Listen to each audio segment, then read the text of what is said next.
नमस्कार। तो याद है हम कहाँ तक पहुँच गए थे। हमने सत्य की ऊंचाई पे देख लिया था कि जो भी सब दिख रहा है उसमें ऊपर से सब मल है, उसके अंदर प्रेम है।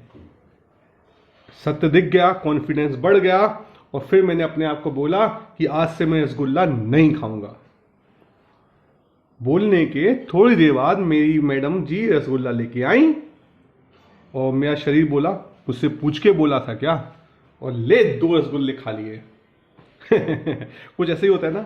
आप सोचते हैं कल सुबह से मैं एक्सरसाइज करूंगा, दौड़ लगाने जाऊंगा, रात में सोच के सोते हैं, सुबह सुबह शरीर आपको बोलता है चुप, मुझसे पूछ के बोला था क्या, सोता रहे चुपचाप। तो हम सोते रहते हैं। तो समझ रहे हैं ना आप। तो ये होता क्या है दोस्तों कि जो हमारे अंदर के जो संस्कार हैं वो एक हाथी की तरह होते हैं, और जो बुद्धि होती है वो हाथी के ऊपर बैठे हुए छोटा सा आदमी होता है। तो बुद्धि को तो दिखता है कि भैया हमको वहां जाना है, लेकिन हाथी की अपनी अलग चाल है। तो यहाँ जो आज का टॉपिक है, धर्म का छठवां लक्षण संयम, उसी को लेके है कि अब प्यार से ये जो बुद्धि को समझ में आ गया है, ये हाथी को कैसे कंट्रोल करे। तो हाथी को कंट्रोल करने के लिए बड़ा सिंपल सा एक तरीका मैं आपको देता हूं, जिसका नाम है आरएसएस। मतलब अरे वो आरएसएस नहीं जिसने राम मंदिर बनाया, ये मेरा आरएसएस है जो मन के अंदर मंदिर बनाता है। मन के अंदर मंदिर बनाता है। तो कैसे बनाए मन के अंदर मंदिर, कैसे रखें संयम, आज के टॉपिक में आपका स्वागत है। आरएसएस। तो पहला जो आर है इसका नाम है रेंज।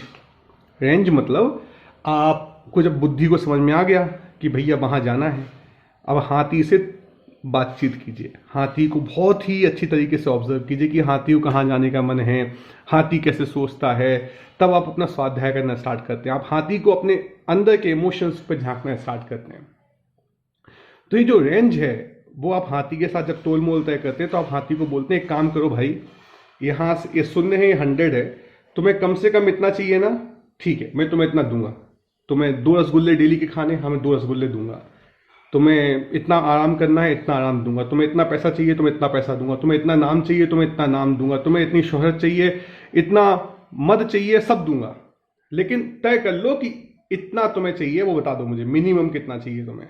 तो ये कैसे पता लगता है, जो आप अपने आप को अच्छे से झांकते हैं, अपने अंदर अच्छे से सोचते हैं अपने बारे में। और वो चीज विचार से कभी नहीं समझ सकते आप, वो एहसासों से समझ में आती है। एहसासों और विचार में एक अंतर है।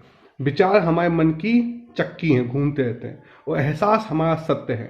जैसे कि मैंने कोई गंदा रेस्टोरेंट में भोजन बनते हुए देख लिया और उस भोजन को देख के मुझे उल्टी आ गई, या सुख है और सुख में आंसू आने लगे, या दुख है, दुख में आंसू आने लगे, क्रोध में शरीर गड़बड़ा गया, जल रहा है।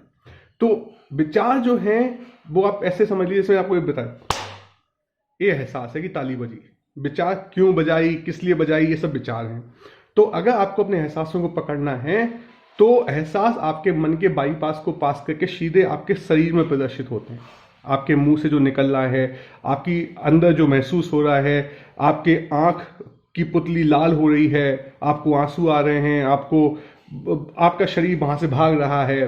तो यदि आपको अपने एहसासों की पकड़ बनानी है तो अपने शरीर को बहुत ही ध्यान से महसूस करना पड़ेगा। आपको अपने मुंह से निकले वचनों को खुद सुनना पड़ेगा, अपने शरीर की हरकतों को खुद करना पड़ेगा।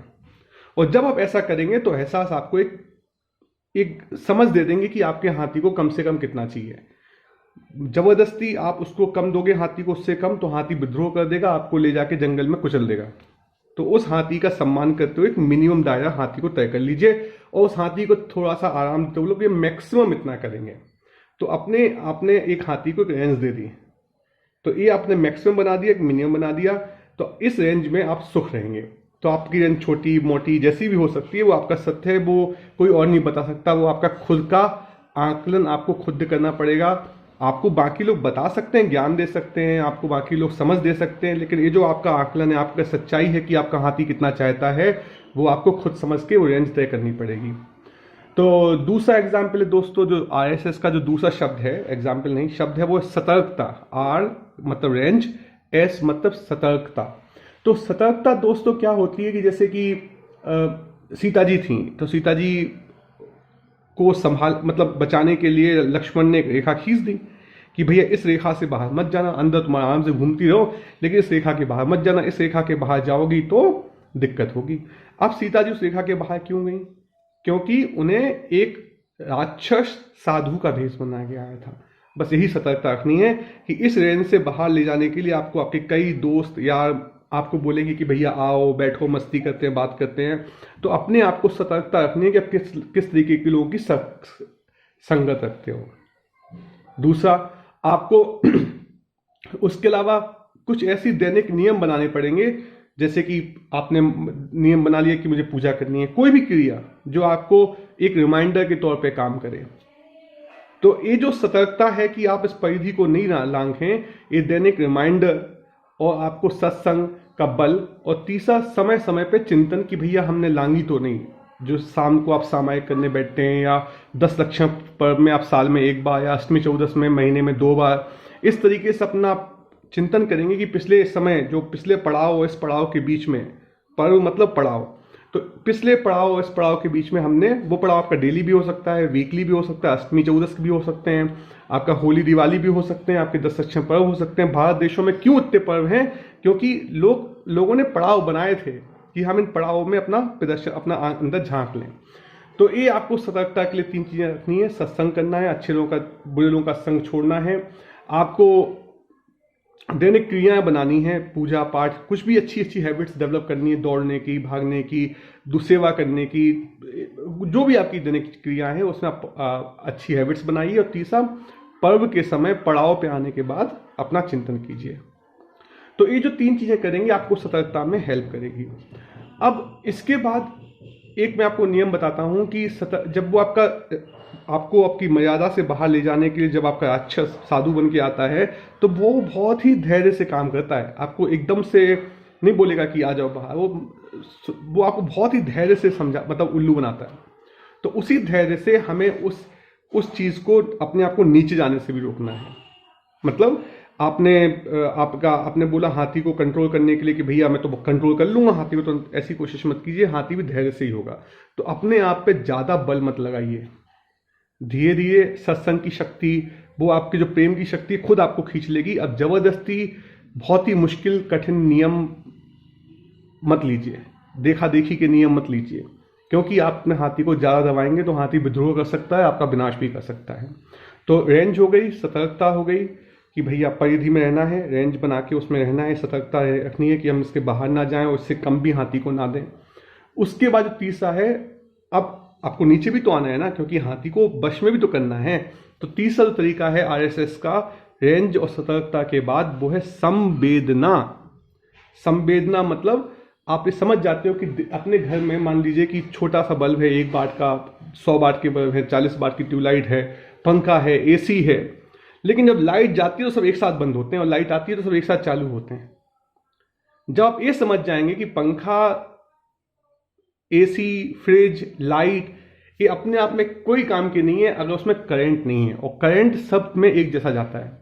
तो जब आप संवेदना के एक सिंपल सा एग्जांपल समझ जाते हैं कि हर जीव में, चाहे वो चींटी हो, चाहे वो गरीब आदमी हो, चाहे वो कोई बीमार आदमी हो, चाहे वो दुखी आदमी हो, कोई जानवर हो, सब में एक ही करंट है, एक ही चेतना है। तो उसका दुख आपका दुख बन जाता है, उसका सुख आपका सुख बन जाता है, और वो जो बल है वो आपकी रेंज को अपने आप, हाथी को अपने आप कंट्रोल करता है। तब आपका जो हाथी होता है संस्कार का, वो संवेदना का बल जब उस पर लगता है, संवेदना की उसको नरम बल तो नहीं बोलूंगा, उसका जो संवेदना की जो प्रेम का एहसास होता है, वो जो सबके दुख को समझने का, सबके सुख को एंजॉय करने का जो एहसास होता है, वो आपकी हाथी को वश में करता है। और धीरे धीरे आप बहुत ही सूक्ष्म हो जाते हैं, आपकी रेंज बहुत ही पतली हो जाती है, आपका मद कम हो जाता है, आपका जो जरूरतें होती हैं हाथी की वो कम हो जाती हैं, और आप बढ़िया सूक्ष्मता से, आपकी जो ताकत थी वो यहाँ वहाँ छितरी पितरी हुई थी, वो सूक्ष्म होते होते एकाग्र हो जाती है। आपको एक्सरे आईज मिल जाती हैं, आपको शक्ति मिल जाती है चीज़ों का विवेचन करने की, और जितना आपको शक्ति मिलती है आप दुनिया को समझ पाते हो। तो बाई चांस थोड़ा भौतिक सुख भी चाहिए, थोड़ा अच्छा कैरियर भी चाहिए, थोड़ा अच्छे संबंध भी चाहिए, उसमें भी आपके बहुत काम आता है। आप अगर ये बोलते हो कि साधना का पथ आपको दुनिया में सक्सेसफुल होने से रोकता है, तो आप बिल्कुल गलत समझते हैं। आपने साधना को समझा नहीं, संयम को समझा नहीं। संयम साधना आपको सूक्ष्म बना देते हैं, इतना पैना बना देते हैं कि आप किसी भी चीज़ को लांग के पार करके एकदम एक्सरे की तरह अपने लक्ष्य तक पहुंच सकते हो। वो अलग बात कि वो जाना नहीं चाहता क्योंकि उसको वहाँ मल दिखता है, और मल के पास कौन जाना चाहता है। तो आज संयम के दिन, आज का सूत्र है RSS। RSS जो बाहर मंदिर बनाती है वो सांसारिक RSS है, जो हमारे मन के अंदर मंदिर बनाती है वो है रेंज, सतर्कता और संवेदना। बहुत बहुत धन्यवाद।